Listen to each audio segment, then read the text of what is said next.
Shalom Israël, que Dieu vous bénisse dans le Christ. Mon nom c'est Officier Chimia de IUIC Montréal, qui va faire la classe du mardi soir. Aujourd'hui, le titre de la classe, c'est les voleurs du peuple de Dieu.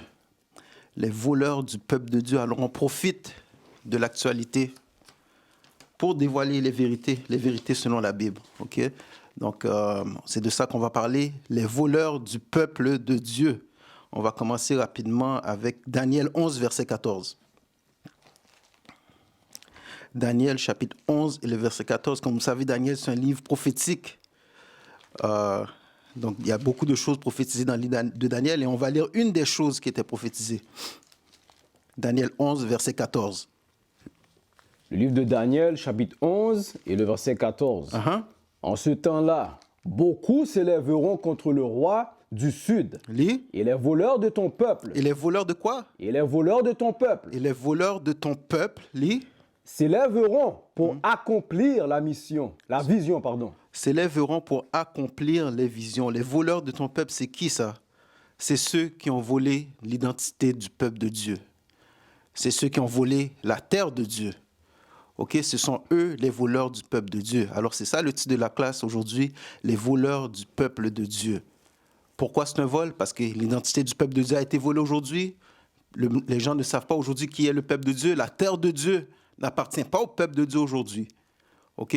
Donc, c'est pour ça que ce verset-là parle des voleurs du peuple de Dieu. Relis le verset.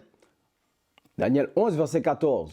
Et en ce temps-là, beaucoup s'élèveront contre le roi du Sud. Le roi du Sud, ça part de l'Égypte, lis. Et les voleurs de ton peuple s'élèveront pour accomplir la vision. Et les voleurs de ton peuple s'élèveront pour accomplir leur vision.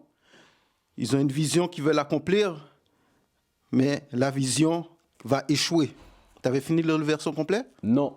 Continue. Mais ils tomberont. Mais ils tomberont. Donc, il y a quelqu'un qui va essayer d'accomplir la vision, qui va voler le peuple de Dieu, mais les Écritures disent qu'ils vont échouer. OK? Alors, on va voir de qui ça parle rapidement. Donne-moi la première image, le premier livre. Le premier livre. Donc, tout ça, j'ai pris ça dans les classes que le bishop avait faites samedi. OK? Le premier livre. Donc, vous voyez le premier livre. C'est quoi le titre? Peux-tu lire le titre du livre? If I perish, I perish. OK. Donc, je vous ai mis juste le titre de livre avec les pages, qu'est-ce qu'on a lu, dans quelle page qu'on va lire, parce qu'on l'a traduit en français, juste pour que vous voyez qu'on n'a pas pris ça n'importe où. OK? Donc, donne-moi la traduction française. En la personne d'Aman. Aman, on peut lire d'Aman dans le livre d'Esther. OK? Lis. En la personne d'Aman, descendant d'Agag. Descendant d'Agag, lis. Roi des Amalécites. Roi des Amalécites, lis. Amalek était de retour. De même que Satan détestait Dieu. Lis. Caïn détestait Abel. Et Ismaël détestait Isaac. Lis. Alors Ésaü détestait Jacob. Alors Ésaü détestait Jacob. C'est important de retenir Ésaü et Jacob. Lis. Et Amalek détestait Israël. Et Amalek détestait Israël, détestait le peuple d'Israël. Lis. Ainsi, Aman détestait le juif. Ainsi, Aman détestait le juif. Aman, c'est un Édomite de la tribu d'Amalek, un Amalécite. Lis. Il est intéressant de noter qu'Hérode le Grand, dans sa tentative de tuer le Seigneur Jésus, a ordonné la destruction de tous les enfants de Bethléem âgés de 2 ans et moins. OK, c'est ce que Hérode a fait. On peut lire ça dans le livre de Matthieu, quand il a fait assassiner tous les enfants de 2 ans et moins en espérant tuer le Messie, en espérant de tuer Christ, le Sauveur. Lis. Selon le commentaire de John Peter Lang sur Matthieu, Hérode le Grand fut le premier souverain de la race iduméenne des Édomites. OK. Donc, on parle des Édomites, on parle des Amalécites. OK? Édom, Isaü, Amalek, c'est toutes les mêmes personnes. OK? C'est toutes les mêmes personnes et on va lire ça rapidement. Donne-moi Genèse 25. On va lire l'origine de Isaü. Et en même temps, ça va nous donner l'origine de Édom. Genèse 25, va directement au point. Parce qu'oubliez pas, on dit que Hérode était un Amalécite. OK? Vas-y. Genèse 25 et le verset 25. Et le premier sortit roux. Tout court. Et le premier sortit roux. Donc, on parle de Rebecca qui a eu des enfants, la femme d'Isaac. Le premier est sorti roux ou rouge. OK? Pourquoi? C'est quel peuple qui est roux aujourd'hui? Quel peuple qui est rouge? Quel peuple qu'aujourd'hui qu'on voit le sang à travers leurs veines, à travers leur peau? C'est la race caucasienne. Lis. Et le premier sortit roux, tout couvert comme un vêtement velu. Il est sorti rouge et poilu. Lis. Et ils appelèrent son nom Ésaü. Il appelait son nom Ésaü. Il appelait son nom Ésaü. Donne-moi le verset qu'on dit que son nom a été changé pour Édom. Alors, qu'est-ce qu'on vous montre? On vous montre l'origine de la race caucasienne. OK? Leur père, c'est Ésaü. Lis. Genèse 25, verset 30. Et Ésaü dit à Jacob, nourris-moi, je te prie, de ce potage roux, car je suis défaillant. Pour cette raison, son nom fut Édom. Et pour cette raison, son nom fut Édom. Donc, le nom d'Ésaü a été changé pour Édom. OK? Ésaü est le père des Édomites. Tout comme Jacob est le père des Israël, qui sont les supposés noirs, les Premières Nations et les Latinos. Édom est le père de la race caucasienne. OK? Donne-moi Genèse 36, verset 8. Genèse 36, et le verset 8. Ainsi demeura... Commence au verset 1.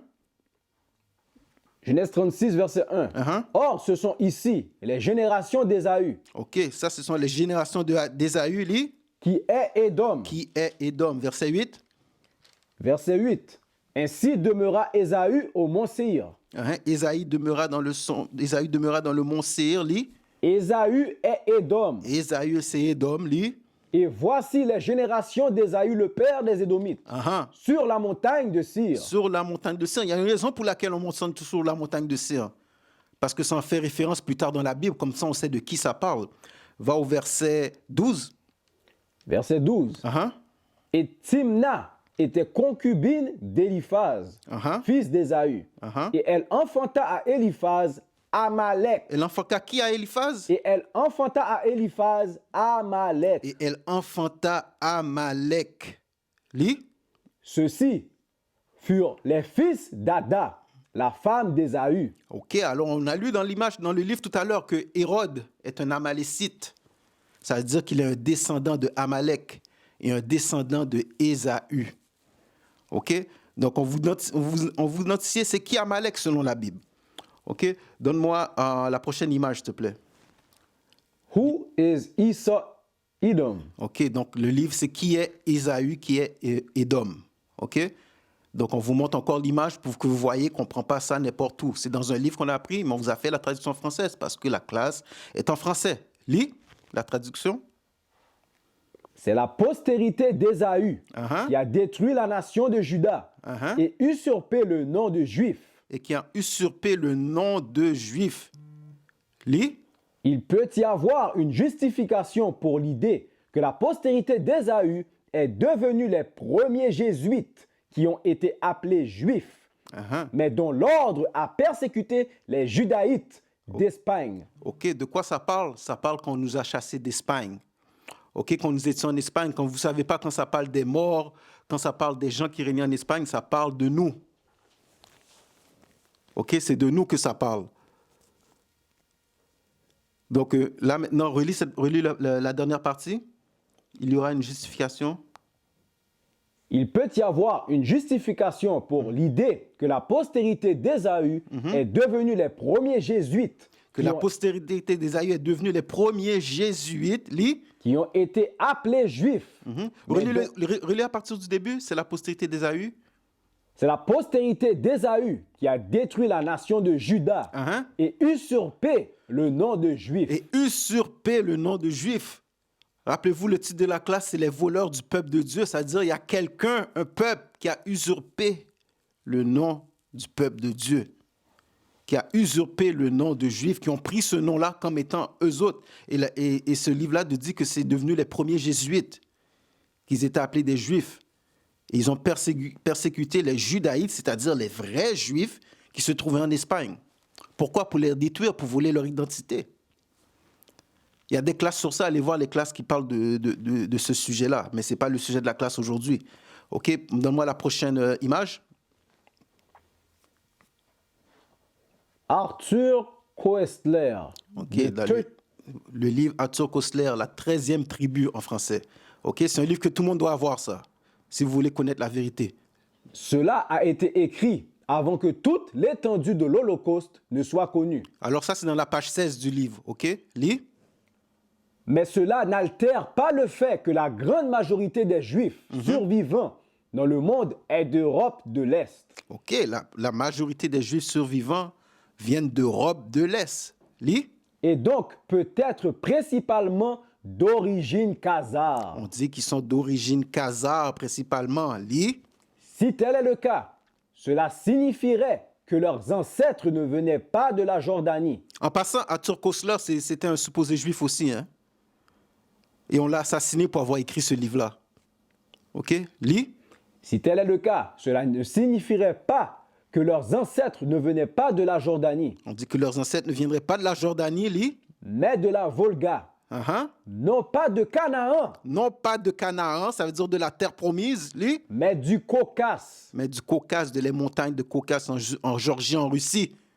C'est de là qu'ils viennent. Lis. Mais du Caucase, autrefois considéré comme étant le berceau de la race aryenne, Le berceau de la race aryenne ou caucasienne. Lis.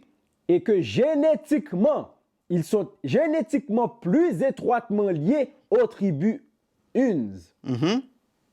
Lis. Ligures, Lis. Alk, Magyar qu'à la semence d'Abraham. Alors, ils sont plus reliés à cette tribu-là qu'à la semence d'Abraham. Les Écritures sont en train de te montrer que ce ne sont pas le peuple de Dieu. Pas les Écritures, excuse-moi, le livre. On n'est même pas encore entré dans les Écritures. On est juste en train de vous lire des livres écrits par ce même peuple-là. Continue. Qu'à la semence d'Abraham, Isaac et Jacob. Uh-huh. Si cela s'avérait être le cas, Uh-huh. le terme antisémitisme deviendrait dénué de sens, Uh-huh. ba- Lis. basé sur un détournement partagé à la fois par les tueurs et leurs victimes. L'histoire de l'Empire khazare, alors qu'elle émerge lentement du passé, commence à ressembler au canular le plus cruel que l'histoire ait jamais On perpétué. dit que ça commence à ressembler au calunar le plus cruel que l'histoire n'a jamais perpétué. Un calunar, c'est une fraude. Un calunar, c'est une arnaque. OK, c'est ce que Arthur Koestler a écrit sur son peuple, en passant. OK, donne-moi la prochaine image. Un auteur hébreu, OK, c'est dans la page 17 du livre, le même livre. Lis. un auteur hébreu du XIe siècle, Uh-huh. Japhet ibn Ali, lui-même un karaïte, explique le mot mamzer, bâtard. Hein, le mot mamzer qui signifie un bâtard. OK, c'est quoi un bâtard? On va lire la définition tout à l'heure. Lis. Par l'exemple des Khazars qui sont devenus juifs sans appartenir à la race. Alors, il dit qu'ils sont des bâtards parce qu'ils sont devenus juifs sans vraiment appartenir à la race. Ça veut dire qu'ils sont devenus des juifs sans vraiment être des juifs. Autrement dit, ils ont volé l'identité. C'est pour ça qu'ils les appellent des bâtards. Donne-moi la définition de bâtard. Définition de bâtard, adjectif. Faux, imposteur, Allez, on dit un bâtard, c'est quelque chose de faux. C'est un faux, un imposteur. Lis. charlatan, Un charlatan, quelqu'un qui trompe. Lis. bâtard frauduleux, Un frauduleux, c'est de la fraude. Lis. ayant une apparence trompeuse. Quelqu'un qui a une apparence trompeuse. C'est ça un bâtard. Et aussi, dans le langage populaire, on dit un bâtard, c'est quelqu'un qui n'a pas de père. Quelqu'un qui n'a pas de père. C'est ça un bâtard. Ou quelqu'un qui n'est pas reconnu, qui n'a pas de père qui le reconnaît comme étant son fils. C'est pour ça, souvent, c'est des enfants illégitimes qu'on appelle des bâtards. Le père ne les reconnaît pas comme étant leurs enfants. OK?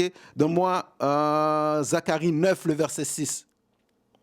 On va voir si le terme bâtard est dans la Bible. Zacharie 9 et le verset 6. Rappelez-vous, ça dit que ces gens-là sont des bâtards, des imposteurs, des charlatans. Ils sont des bâtards frauduleux. Zacharie 9 et le verset 6. Uh-huh. Et un bâtard demeurera dans Ashdod. Non, relis ça. Zacharie 9 et le verset 6. Uh-huh. Et un bâtard demeurera dans Ashdod. Et un bâtard demeurera dans Ashdod. Un bâtard demeurera dans Ashdod. Ashdod, c'est le terme moderne, c'est Tel Aviv. OK? Le terme moderne de Ashdod, c'est Tel Aviv. Relis ce verset-là. Zacharie 9, verset 6. Uh-huh. Et un bâtard demeurera dans Ashdod. Et un bâtard demeurera à Ashdod. Qui vit à Tel Aviv aujourd'hui? Ceux qui se prétendent être des Juifs. La Bible dit qu'ils sont des bâtards. Ça veut dire qu'ils n'ont pas de père. Ça veut dire qu'ils sont des arnaques, qu'ils sont faux. Ce sont des charlatans. Ce sont des voleurs du peuple de Dieu. Lis. Et un bâtard demeurera dans Ashdod. Et je retrancherai l'orgueil des Philistins. L'orgueil des Philistins parlant de la Palestine. Lis. Et j'ôterai son sang de sa bouche. OK, donne-moi Exode 4, verset 22. OK, on va montrer pourquoi la Bible a dit qu'ils sont des bâtards. J'ai dit que des bâtards, c'est quelqu'un qui n'a pas de père. Exode 4 et le verset 22. Uh-huh. Et tu diras à Pharaon, ainsi le Seigneur, Israël est mon fils. Israël est quoi? Israël est mon fils. Israël est mon fils. Les supposés noirs, latinos, Première Nation, la bonne nouvelle, c'est que nous sommes la nation d'Israël. Et qu'est-ce que Dieu a dit de nous? C'est-à-dire mon premier-né. Dieu a dit que nous sommes son fils. Nous sommes son premier-né. Ce n'est pas nous les bâtards. C'est ceux qui se trouvent là-bas qui sont les bâtards. C'est ce que les Écritures nous disent. OK? Il y avait une autre image? C'était la dernière image? OK. Donne-moi Job 9, verset 24. Ça ne va pas être une très longue classe aujourd'hui. Donne-moi Job 9, verset 24. Le livre de Job 9 et le verset 24. Uh-huh. La terre est livrée aux mains du malfaisant. La terre est livrée aux mains du malfaisant ou du méchant. Lis. Il couvre la face de ses juges. Il couvre la face de ses juges. Lis. Sinon, où et qui est-il? Comment il fait pour couvrir la face de ses juges? C'est qui contrôle la terre aujourd'hui? On sait très bien que c'est la race caucasienne. Comment il fait pour cacher le visage des juges? Ils cachent leur vraie identité. Ils cachent leur vraie couleur de peau. Ils ont changé l'image du Christ noir en l'image de Jésus blanc. Ils ont changé l'image des anges noirs en image des anges blancs. Ils ont changé l'image de Dieu en image d'un Dieu blanc. C'est comme ça qu'ils ont caché la face des juges. OK, donne-moi Apocalypse 2, verset 9. Livre d'Apocalypse, chapitre 2 et le verset 9. Uh-huh. Je connais tes œuvres et ta tribulation. Dieu a dit qu'il connaît les œuvres, il connaît la tribulation. Le Christ parle, il dit qu'il connaît nos œuvres, il connaît la tribulation, il connaît la misère dans laquelle on passe. OK, les Écritures ont dit qu'on va passer dans de nombreuses tribulations avant d'hériter le royaume. Le Christ est en train de dire, je connais votre tribulation. Lis. Je connais tes œuvres et ta tribulation Uh-huh. et ta pauvreté. Et notre pauvreté, nous sommes pauvres spirituellement, nous sommes pauvres matériellement aussi. OK, nous sommes pauvres dans tous les sens. Nous sommes pauvres. C'est pour ça qu'on ne connaît pas notre identité. C'est pour ça qu'on est dans toutes ces religions-là, parce que nous sommes pauvres spirituellement. Nous ne connaissons pas la vérité selon la Bible. Nous ne savons pas qui nous sommes. Nous ne savons pas qui est Dieu. Nous ne savons pas comment servir Dieu. Nous sommes pauvres spirituellement. Lis. Mais tu es riche. Mais en réalité, nous sommes riches. Pourquoi? Parce que les promesses de la Bible sont pour nous. Nous sommes l'héritage de Dieu. La terre nous appartient. La seule raison pour laquelle on ne contrôle pas la terre présentement, c'est parce que nous avons péché, nous avons désobéi au commandement. Lis. Et je connais le blasphème de ceux qui disent qu'ils sont juifs. Et Christ a dit, je connais le blasphème de ceux qui disent qu'ils sont juifs. Lis. Et ne le sont pas. Mais qui ne sont pas des juifs. S'ils ne sont pas des juifs, qu'est-ce qu'ils sont? Mais sont la synagogue de Satan. Ils sont de la synagogue de Satan. C'est qui se prétend être juif aujourd'hui? Regardez les nouvelles. On n'a pas besoin d'aller chercher loin. Regardez les nouvelles. Mais les Écritures ont dit quoi? Relis ce verset-là encore. Je connais tes œuvres et ta tribulation Uh-huh. et ta pauvreté, mais tu es riche. Et je connais le blasphème de ceux qui disent qu'ils sont juifs Uh-huh. et ne le sont pas, Ils disent qu'ils sont juifs et qu'ils ne le sont pas. Lis. mais sont la synagogue de Satan. Mais ils sont la synagogue de Satan. C'est ce que les Écritures disent qu'ils sont. C'est ce que le Christ a dit qu'ils sont. Ils sont de la synagogue de Satan. Ils ne sont pas le peuple de Dieu. Le peuple de Dieu, c'est toi qui sont dans les ghettos de toute l'Amérique, dans les ghettos des îles, toutes ces affaires-là. C'est toi le peuple de Dieu. OK? Donne-moi Acte 13, verset 1. Parce que... Non, donne-moi Ézéchiel 36, verset 4 avant. Ézéchiel 36, et le verset 4. Uh-huh. C'est pourquoi, vous, montagnes d'Israël, Uh-huh. entendez la parole du Seigneur Dieu. Uh-huh. Ainsi dit le Seigneur Dieu, aux montagnes et aux collines, aux rivières et aux vallées, aux régions dévastées, aux villes qui sont abandonnées, lesquelles sont devenues la proie et la moquerie du reste des païens qui sont tout alentour. Lis. C'est pourquoi, ainsi dit le Seigneur Dieu, assurément, dans l'ardeur de ma jalousie, Uh-huh. j'ai parlé contre le reste des païens Dieu a parlé contre le reste des païens. Il va expliquer de qui il parle spécifiquement. Lis. et contre l'Idumée tout entière. Et contre l'Idumée tout entière. On a lu tout à l'heure que Hérode était un Eudumien, était un Amalécite. Alors de qui Dieu parle? Il parle de cette race-là, des Caucasiens. Lis. Qui se sont attribués ma terre en leur possession. Qui se sont attribués quoi? Qui se sont attribués ma terre en leur possession. Qui se sont attribués la terre de Dieu en la possession. Dieu parle contre eux. Ils ont toujours voulu avoir notre terre. Finalement, en 1948, ils l'ont eu. Ils l'ont eu, mais sans savoir que le fait qu'ils ont eu cette terre-là, c'était le début de leur fin. C'était le début de leur fin, parce que donne-moi 2 Esdras 6. 2 Esdras 6, verset 9. 9? Okay. Livre de 2 Esdras, chapitre 6, et le verset 9. Uh-huh. Ésaü est la fin de cet âge. Ésaü est la fin de cet âge. Lis. Et Jacob est le commencement de l'âge qui suit. Et Jacob est le commencement de l'âge qui suit. Alors pour Ésaü, présentement, c'est le début de la fin. OK, le début de la fin. Donne-moi Joël, chapitre 3. Non, Acte 13, verset 1. C'est là que je voulais aller. Acte 13, verset 1. Parce qu'on avait lu Iduméen, on avait lu que Hérode le Grand, c'est lui qui a essayé de tuer le Christ. Il a fait tuer tous les enfants bas de 2 ans à Bethléem en espérant tuer le Christ. Mais il a échoué dans sa mission. Mais Hérode avait un fils qui s'appelait Hérode Antipas ou Hérode le Tractarque. OK? On va voir qu'est-ce qu'il a fait. Acte 13, le verset 1. Uh-huh. Or, il y avait dans l'église qui était à Antioche certains prophètes et enseignants, tels Barnabas Uh-huh. et Siméon qui était appelé Niger. Qui est appelé Niger, qui veut dire nègre en anglais, qui veut dire noir. Dans les Bibles créoles, on dit tinoué. C'est comme ça qu'il était appelé parce qu'il était très foncé. Lis. Et Lucius de Cyrène Uh-huh. et Manaïm, Uh-huh. lequel avait été élevé avec Hérode le tétrarque. Lequel avait été élevé avec Hérode le tétrarque. Hérode a appris nos coutumes. C'est comme ça que depuis Hérode le fils, il a appris nos coutumes. C'est comme ça qu'il est devenu juif. Il est le père de toute cette race-là. Les Hérodiens, c'est d'eux autres qu'on parle. OK, ils descendent d'Hérode. Hérode a étudié nos coutumes avec nous. Parce que nous, à l'époque, quand on lit dans les Écritures, il y avait des Hérodiens. Ça, c'était ceux qui aimaient Hérode, qui suivaient Hérode. Et les Hérodiens se mettaient avec les pharisiens. OK, parce que les pharisiens, qu'est-ce qu'ils enseignaient? Donne-moi... est-ce que c'est Marc 7? Marc 7, oui. Rapidement. Parce que la coutume que ces gens-là suivent aujourd'hui, c'est un mélange de certaines choses qui sont bibliques et de coutumes d'hommes. Marc 7 et le verset 1. Puis les pharisiens et certains scribes qui étaient venus de Jérusalem vinrent ensemble vers lui.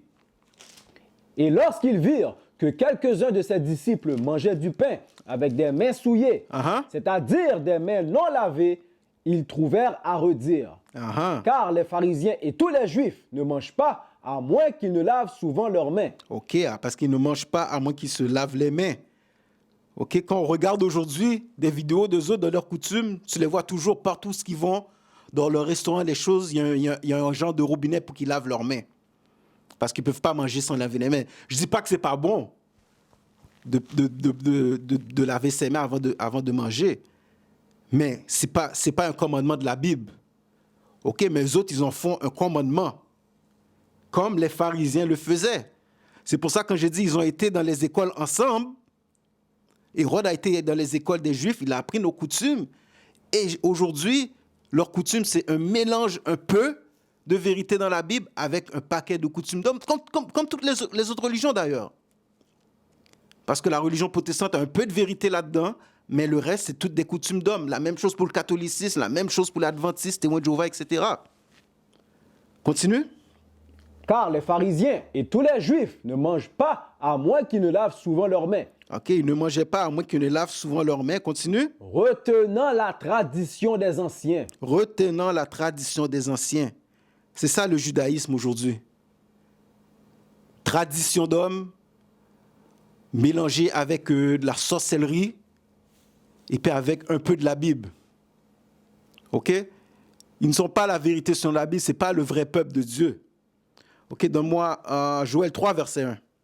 Lis. Joël 3 et le verset 1. Uh-huh. Car voici en ces jours-là, et en ce temps où je ramènerai la captivité de Juda et de Jérusalem, Lis. je rassemblerai aussi toutes les nations et les ferai descendre dans la vallée de Josaphat. Dieu a dit qu'il va rassembler toutes les nations et les faire descendre dans la vallée de Josaphat au Moyen-Orient. Lis. Et là, j'entrerai en jugement avec eux. Et Dieu va rentrer en jugement avec eux. C'est là qu'il va juger toutes les nations.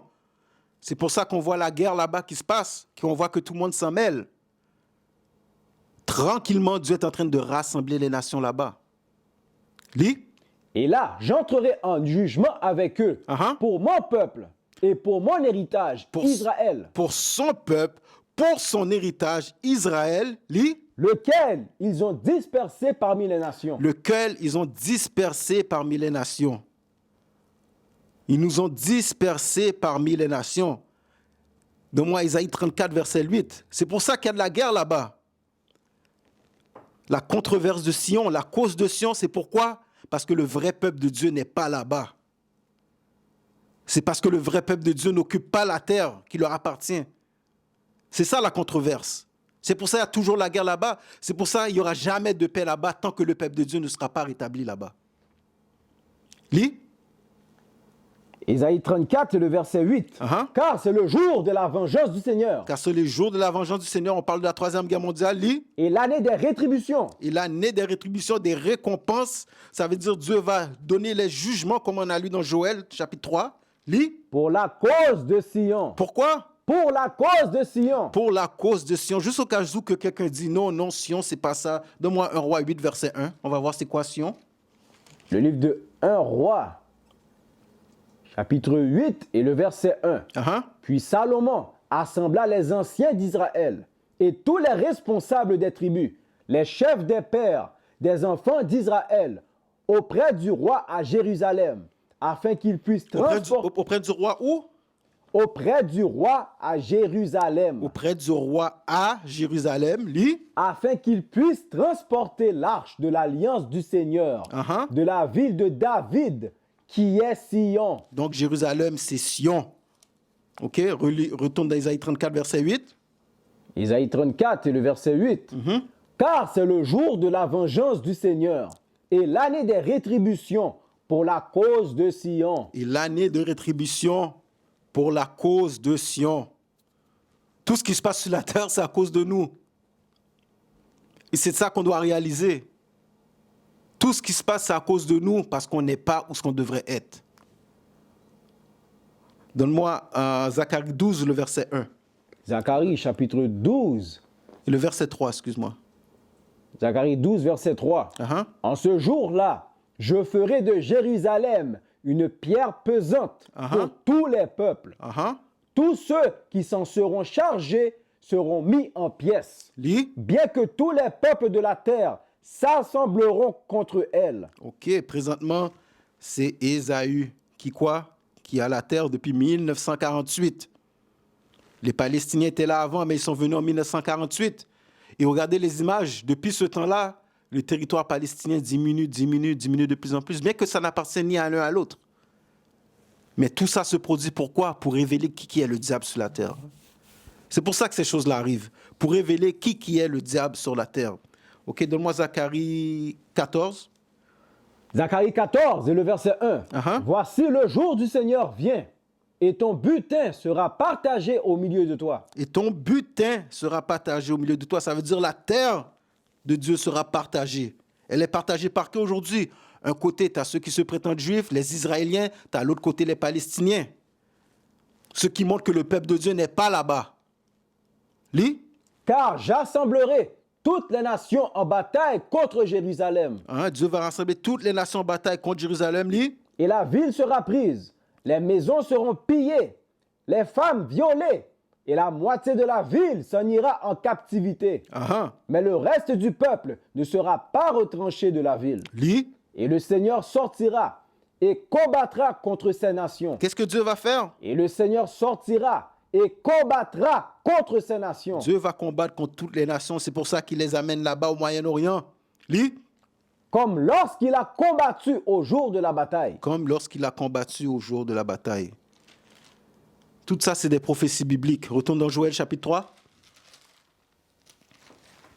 On recommence à partir du verset 1. Joël 3 et le verset 1. Car voici en ces jours-là et en ce temps où je ramènerai la captivité de Juda et de Jérusalem, Lis. je rassemblerai aussi toutes les nations et les ferai descendre de la vallée de Josaphat. Et là, j'entrerai en jugement avec eux pour mon peuple et pour mon héritage, Et Dieu va entrer en Israël. jugement pour son peuple et pour son héritage Israël à cause de nous. Pour qu'est-ce qu'ils nous ont fait? Lis. Lequel ils ont dispersé parmi les nations. Ils nous ont dispersés parmi les nations. Et Ça, c'est une autre chose qui prouve que le peuple de Dieu n'est pas là-bas. Parce que les Écritures ont dit qu'on allait disperser parmi toutes les nations. C'est une malédiction qui est écrite dans le livre de Deutéronome chapitre 28. Juste en lisant Deutéronome chapitre 28, tu peux montrer déjà qu'ils sont des menteurs. Parce que les malédictions ne s'adressent pas à eux, les malédictions s'adressent à nous. Et c'est comme ça qu'on identifie qui est la nation d'Israël. Lis. lequel ils ont dispersé parmi les nations. Uh-huh. Et ils ont partagé mon pays. Ils ont partagé quoi? Ils ont partagé mon pays. Dieu a dit que son pays allait être partagé. Par qui? Par des gentils. Tiens ça, donne-moi, va dans Luc 21. Après ça, on va revenir là. Luc 21, verset 20. Uh-huh. Et quand vous verrez Jérusalem environnée d'armées, Quand vous verrez Jérusalem environnée de l'armée, ça c'est Jésus qui parle à ses disciples. Il les donne des avertissements. Lis. sachez alors que sa désolation est proche. Alors sachez que sa destruction est proche. Lis. Alors que ceux qui sont en Judée s'enfuient vers les montagnes, Uh-huh. et que ceux qui sont au milieu d'elles partent, Uh-huh. et que ceux qui sont dans les campagnes ne rentrent pas, Et que ceux qui sont dans les campagnes ne rentrent pas, lis. car ce sont là les jours de vengeance, Car ce sont là les jours de vengeance, lis. afin que toutes les choses qui sont écrites puissent être accomplies. Après que toutes les choses qui soient écrites puissent être accomplies. Le peuple d'Israël dispersé partout sur la terre, ça devait être accompli. Le peuple d'Israël allé en esclavage par bateau, ça devait être accompli. Lis. Mais malheur aux femmes enceintes Uh-huh. et à celles qui allaiteront en ces jours-là, Lis. car il y aura une grande détresse dans le pays, Uh-huh. et courroux contre ce peuple, et ils tomberont sur le tranchant de l'épée. Parce que certains d'entre nous, comme d'habitude, rebelles, comme je dis tout le temps, on refuse d'écouter et on veut se battre. Le Christ a dit, si tu restes pour te battre, tu vas tomber sur les tranchants de l'épée. Lis. Et seront menés captifs dans toutes les nations. Et sont emmenés captifs où? Dans toutes les nations. Non, dans quelques nations. Dans toutes les nations. Dans toutes les nations, lis. Et Jérusalem sera piétinée par les gentils. Et Jérusalem sera piétinée par des gentils. Jérusalem sera piétinée par des gentils, lis. Jusqu'à ce que les temps des gentils soient révolus. Jusqu'à ce que les temps des gentils soient révolus. Retourne dans Joël 3, verset 2. Ça veut dire que Jérusalem serait occupée par d'autres nations.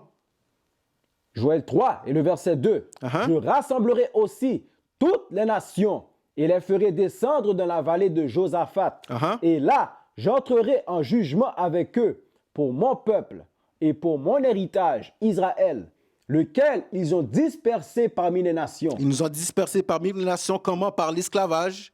L'esclavage transsaharien, subsaharien, l'esclavage transatlantique. C'est comme ça qu'ils nous ont dispersés parmi toutes les nations. Jusqu'à aujourd'hui, on est encore en esclavage dans les pays arabes. Arabie Saoudite, Libye, Tous ces pays-là, on est encore en esclavage. Lis. Et ils ont partagé mon pays. Et ils ont partagé le pays. Encore une fois, le pays est partagé d'un côté les Palestiniens, d'un autre côté les Israéliens. Pas les Israélites, les Israéliens. La différence, c'est que Israélien, c'est un habitant d'Israël. Un Israélite, c'est les habitants originaux d'Israël. Et ces habitants originaux-là, c'était nous. Lis.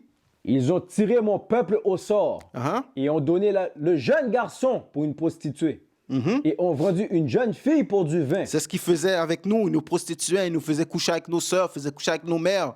Ils vendaient nos filles pour une bouteille de vin. Lis. Et ont vendu une jeune fille pour du vin. Uh-huh. Ils ont bu. Oui. Et qu'avez-vous à faire avec moi, au Tyr et Sidon, Tyr et Sidon, ça parle des Africains néolithiques. Lis. et tous les confins de la Palestine? La Palestine, ça parle des Arabes. Qu'est-ce qu'ils ont fait? Lis. Me rendrez-vous ma récompense? Uh-huh. Et si vous me récompensez, je vous rendrai promptement et sans délai votre récompense sur votre tête. Alors Dieu a dit que pourquoi? Pourquoi vous faites autant de tort à mon peuple? Parce que je ne vous ai pas choisi en tant que peuple? Alors pour ça, Dieu a dit la récompense va venir pour vous aussi. Lis. Parce que vous avez pris mon argent et mon or. Alors l'argent de Dieu, c'est nous. Nous sommes son or, nous sommes son argent. C'est pour ça que Dieu nous compare à de l'or. Qu'on va... tiens ça de moi, Zacharie 13, verset 8. Juste pour prouver ça. Zacharie 13 et le verset 8. Uh-huh. Et il arrivera dans le pays, et il arrivera dans tout le pays, dit le Seigneur, que de part ils seront retranchés. Alors, de part dans l'Amérique, le peuple de Dieu va être retranché. C'est pour ça qu'on vous fait des classes pour vous dire de vous repentir. C'est pour ça qu'on vous dit de sortir des églises, d'abandonner vos faux pasteurs, vos faux prophètes. Parce que les Écritures disent que les 2/3 ici, du peuple de Dieu, ceux qui sont les vrais Israélites, les supposés noirs latinos et les Premières Nations, vont périr. Alors, on vous donne des avertissements pour que vous sortez de ces églises-là, parce qu'on ne veut pas que vous fassiez partie des 2/3. Mais Dieu a prophétisé que le 2/3 va mourir, donc c'est ça qui va arriver. Donc nous sommes là pourquoi? Pour essayer de trouver les 1/3 et les 2/3 en même temps. C'est ce que notre travail fait. Lis. Zacharie 13 et le verset 8. Uh-huh. Et il arrivera dans tout le pays, dit le Seigneur, que de part ils seront retranchés Uh-huh. et mourront, mais la troisième y restera. Uh-huh. Et je ferai passer cette troisième part par le feu. Il fera passer cette troisième phare par le feu. Lis. Et je les affinerai comme on affine l'argent. Qu'on les affinerait comme on affine l'argent. Lis. Et je les éprouverai comme on éprouve l'or. Et je les éprouverai comme on éprouve de l'or. Quand tu mets de l'or dans le feu, c'est pour le purifier. OK? Alors Dieu nous compare à de l'or. Retourne dans Joël 3 et le verset où on était au verset 5. Joël 3 et le verset 5. Mhm. Parce que vous avez pris mon argent et mon or, Donc ils ont pris le peuple de Dieu, lis. et vous avez emporté dans vos temples mes attrayantes choses agréables. Uh-huh. Vous avez aussi vendu les enfants de Juda et les enfants de Jérusalem aux Grecs. Donc ils nous ont vendus aux Grecs. C'est ce que les Arabes, les néolithiques africains ont fait. Ils nous ont vendus aux Grecs. C'est qui les Grecs? C'est des Caucasiens. C'est ce qui s'est passé dans l'esclavage transatlantique. OK? La Bible décrit qu'est-ce qui s'est passé, qu'est-ce qui nous s'est passé, comment ça se fait qu'on s'est retrouvé sur ce côté de l'océan-là. Lis. Vous avez aussi vendu les enfants de Juda et les enfants de Jérusalem aux Grecs, Uh-huh. afin de les éloigner de leurs frontières. Afin de les éloigner de leurs frontières. Lis. Voici, je les ferai lever du lieu où vous les avez vendus, et je ferai retourner votre récompense sur votre tête. Et Dieu a dit, je vais faire retourner la récompense sur votre tête. Vous allez payer pour ça. Lis. Je vendrai vos fils et vos filles en la main des enfants de Juda, Lis. et ils les vendront aux Sabéens, Uh-huh. à un peuple lointain, car le Seigneur a parlé. Uh-huh. Proclamez ceci parmi les gentils. Uh-huh. Préparez la guerre. Dieu a dit de préparer la guerre, lis. Réveillez les puissants hommes. Uh-huh. Que tous les hommes de guerre s'approchent. Uh-huh. Qu'ils montent. Forgez de vos socs des épées. OK, on va arrêter là. Dieu, c'est un Dieu de guerre, comme vous voyez dans les Écritures. Dieu, n'est-ce pas, ce n'est pas le Dieu qu'on vous enseigne dans vos églises, là. On vous montre le vrai Dieu de la Bible. Ok, tout ce qui se passe jusqu'à aujourd'hui, c'était prophétisé. Même notre identité qui a été volée, c'était prophétisé. Mais tout ça, c'est pourquoi? Pour accomplir le dessein de Dieu, pour ramener son peuple où ce qu'il devrait être. Donne-moi Matthieu 24, verset 7. Le livre de Matthieu, chapitre 24, et le verset 7. Uh-huh. Car il s'élèvera nation contre nation. Commence au verset 4. Matthieu 24, verset 4. Car Verset 3. Matthieu 24, verset 3. Uh-huh. Et comme il était assis sur le mont des Oliviers, les disciples vinrent à lui en privé, disant, dis-nous, quand seront ces choses? Uh-huh. Et quel sera le signe de ta venue? Quelles seront ces choses et quel sera le signe de ta venue? Parce que si vous croyez en la Bible, vous savez tous que Jésus va revenir. Lis. Et de la fin du monde. Uh-huh. Et de la fin du monde, de la fin des temps, on a lu dans 2 Esdras 6, verset 9, que la fin du temps, c'est la fin du royaume d'Édom, le fin du règne des Caucasiens. Lis. Et Jésus répondit et leur dit, prenez garde qu'aucun homme ne vous trompe, Prenez garde qu'aucun homme ne vous trompe. Lis. car beaucoup viendront en mon nom, Uh-huh. disant, je suis Christ, et ils en tromperont beaucoup. C'est comme ça, ils vous ont trompé avec quoi? Le christianisme, avec la fausse image du Christ. Ils vous ont trompé comment? En vous faisant croire que le peuple de Dieu, c'est ceux qui habitent présentement sur la terre d'Israël, à Jérusalem. C'est comme ça qu'ils vous ont trompé. Tout ça, c'était des faux prophètes. Lis. Et vous entendrez parler de guerre et des rumeurs de guerre. Uh-huh. Veillez à ne pas vous troubler. Donc, le Christ a dit qu'on entend parler de guerre et de rumeurs de guerre. On entend parler de guerre. Il y a de la guerre qui se passe effectivement et il y a des rumeurs de guerre aussi qui risquent d'éclater un peu partout sur la terre. Lis. Veillez à ne pas vous troubler. Mais les Écritures ont dit de ne pas se troubler. Christ a dit, ne vous troublez pas. Vous qui croyez en la Bible, ne vous troublez pas. Vous qui suivez les commandements, ne vous troublez pas. Lis. Car toutes ces choses doivent arriver. Parce que ces choses-là doivent arriver. Doivent arriver pourquoi? Parce qu'en bout de ligne, c'est pour nous. Ces choses-là, c'est des signes qui nous donnent, des signes des temps, qui nous disent où est-ce qu'on est aujourd'hui. Et plus que jamais, on est plus proche que la fin que jamais. Donc, ce n'est pas le moment de dévier à gauche. C'est le moment de rester droit dans la vérité, de rester ferme, de suivre les commandements. Lis. Car toutes ces choses doivent arriver. Uh-huh. Mais ce ne sera pas encore la fin. Donc, toutes ces choses vont arriver, mais ce ne sera pas encore la fin. Lis. Car il s'élèvera nation contre nation. Car des nations vont s'élever contre nations. Lis. Et royaume contre royaume. Uh-huh. Et il y aura famine et épidémie et tremblements de terre en divers lieux. Alors, c'est des choses qui vont arriver. Il y aura des famines, des tremblements de terre dans divers lieux. Depuis quelques années, on ressent des tremblements de terre au Canada, à Montréal, quasiment chaque année. On ne ressentait jamais ça avant. Ça arrivait peut-être une fois aux 25 ans. Maintenant, quasiment à chaque année, on en ressent des tremblements de terre partout sur la terre aujourd'hui. Lis. Toutes ces choses sont le commencement des douleurs. Mais les Écritures disent que ce n'est que le commencement des douleurs. Le commencement des douleurs. Donne-moi 1 Thessaloniciens 5, verset 2. C'est le commencement des douleurs. Qu'est-ce que ça veut dire? C'est le commencement des douleurs. 1 Thessaloniciens 5 et le verset 2. Uh-huh. Car vous-même savez parfaitement que le jour du Seigneur vient ainsi comme un voleur de la nuit. Parce que le jour du Seigneur va nous surprendre. Quand la troisième guerre mondiale va éclater, ça va surprendre tout le monde. Parce qu'on va être en train de vivre notre vie comme si de rien n'était. Lis. Car lorsqu'ils diront paix et sécurité, alors une soudaine destruction viendra sur eux. C'est pour ça que ça va nous surprendre. Parce qu'on va penser que tout s'est calmé. On va penser que oh, tout va bien, il n'y a plus de guerre maintenant. Le Moyen-Orient est calme. Mais les Écritures, ça dit quoi? Oui, lis ce verset-là. Car lorsqu'ils diront paix et sécurité, alors une soudaine destruction viendra sur eux. Alors une soudaine destruction va venir sur le monde. Lis.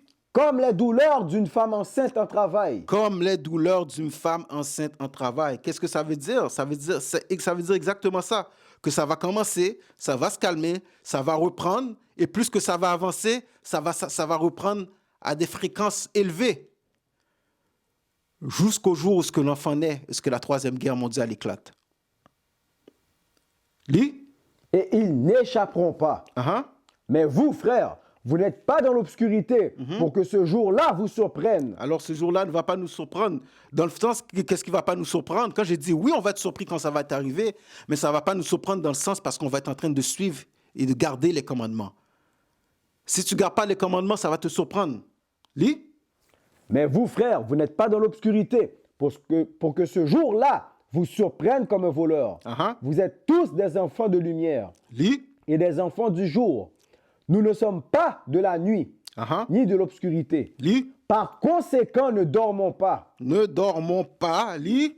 mais font les autres. Comme font les autres. C'est ce que vous faites dans l'église. Dans le christianisme, vous dormez. Vous dormez, vous ne comprenez même pas qu'est-ce qui se passe aujourd'hui. Vous dormez spirituellement. Vous êtes dans la noirceur. Vos pasteurs n'ont aucune idée de qu'est-ce qui se passe. Vos pasteurs n'ont aucune idée des prophéties bibliques. Le pasteur n'a aucune solution à vous donner comment faire pour survivre à la Troisième Guerre mondiale. Lis. Par conséquent, ne dormons pas, comme font les autres, mais veillons. Mais veillons. Et soyons sobres. Comment tu veilles? Tu regardes les signes des temps. C'est comme ça que tu veilles. Tu pries, tu étudies. Tu restes sobre. Donne-moi Romains 13, verset 11. Le livre de Romains, chapitre 13 et le verset 11. Uh-huh. Et que, connaissant le moment, Ça, c'est pour vous, ceux qui sont dans le christianisme. OK? Connaissant le moment, lis. que maintenant, il est grand temps de se réveiller du sommeil. Il est grand temps de vous réveiller de votre sommeil. Il est grand temps de vous réveiller de votre torpeur. C'est plus le temps de dormir. Lis. Car maintenant, notre salut est plus près que lorsque nous avons cru. Le salut est plus proche que jamais aujourd'hui. Sortez de ces églises-là. Sortez de toutes ces vieilles religions-là. Il n'y a rien de bon pour vous là-dedans. OK? Je pense que c'est tout. Oui, c'était tout pour ma classe. Alors, j'espère que la classe a été édifiante pour vous. Les voleurs de notre peuple, rappelez-vous, ceux qui sont présentement en Israël, au Moyen-Orient, ce n'est pas le peuple de Dieu. C'est ceux qui ont volé votre identité. Toi, supposé noir, latino et amérindien, Première Nation. OK? Si tu veux savoir plus de détails par rapport à ton identité, va regarder, il y a plusieurs classes qui parlent de ça, il y a des milliers de classes qui parlent de ça. OK? Allez lire le livre de Deutéronome, chapitre 28, pour savoir qui vous êtes selon la Bible. Juste en lisant Deutéronome, chapitre 28, vous allez réaliser que les vrais juifs, c'est vous.